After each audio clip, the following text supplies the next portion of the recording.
جیسے روح پروردگار عالم نے ڈال دی ہمارے جسم میں، ہمارے لیے اب یہ ضروری ہے کہ ہم اپنے کو خدا سے جوڑیں۔ حسین نے آواز استغاثہ دے کر کے ہمیں پکار لیا ہے، اب یہ ہمارا تقاضا ہے کہ ہم کس طرح حسین کی طرف دوڑیں، کس طرح ہم حسین کی طرف دوڑیں۔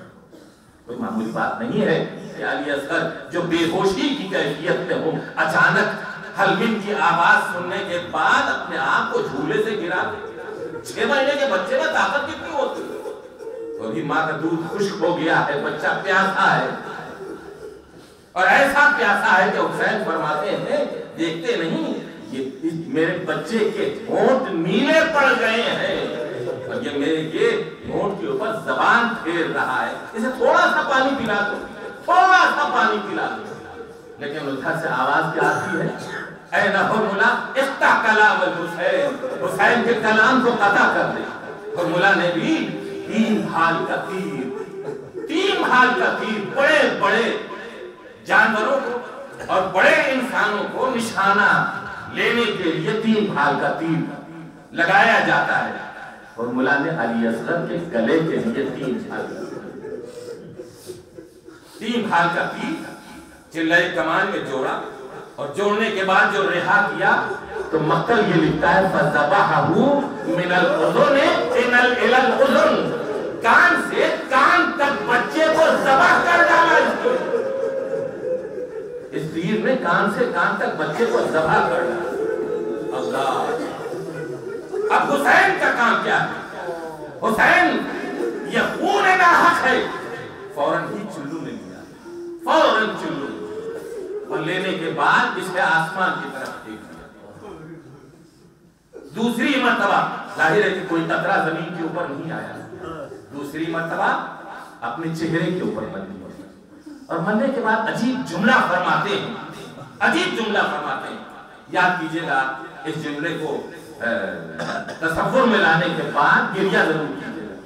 فرماتے ہیں دیکھیں یہ ہے رابطہ بندے سے خدا کا، اور خدا کا بندے سے کیا رابطہ ہے؟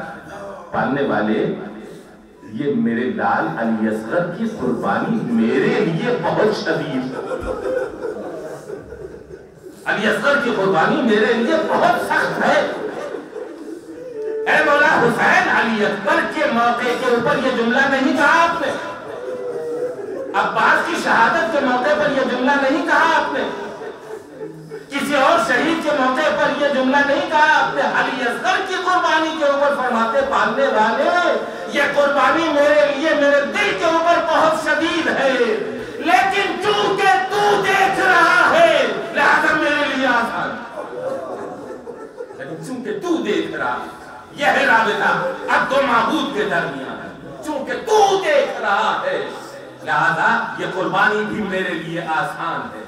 اور اس قربانی کو دینے کے بعد ایک مرتبہ حسین مقتل کی طرف سے واپس ہوتے ہیں، تو آپ جو عمل عاشور کرتے ہیں کسی بھی جنازے کو اٹھانے کے وقت حسین نے یہ عمل انجام نہیں دیا۔ 6 مہینے کے لال کا جنازہ ہاتھ میں فرماتے ہیں انا للہ و انا الیہ راجعون، رضا بقضائہ و تسلیما لامرہ۔ اس کے بعد پھر پیچھے ہٹتے فرماتے انا للہ و انا الیہ راجعون، رضا بقضائہ و تسلیما لامرہ۔ قلب معصوم ہے لیکن اضطراب کا یہ عالم ہے۔ علی اصغر کا جنازہ لیے ہوئے ہیں، 7 مرتبہ آگے بڑھے، 7 مرتبہ پیچھے ہٹے، اور یہ جملے زبان کے اوپر جاری ہوئے تاکہ قلب کو اطمینان دے سکے، اور جب اطمینان دے لیا تو ایک مرتبہ تیرے خیمہ کے اوپر آئے، اور آنے کے بعد کہا اے رباب لے جاؤ انہیں، یہ ہمیشہ کے لیے سیراب ہو گئے، رباب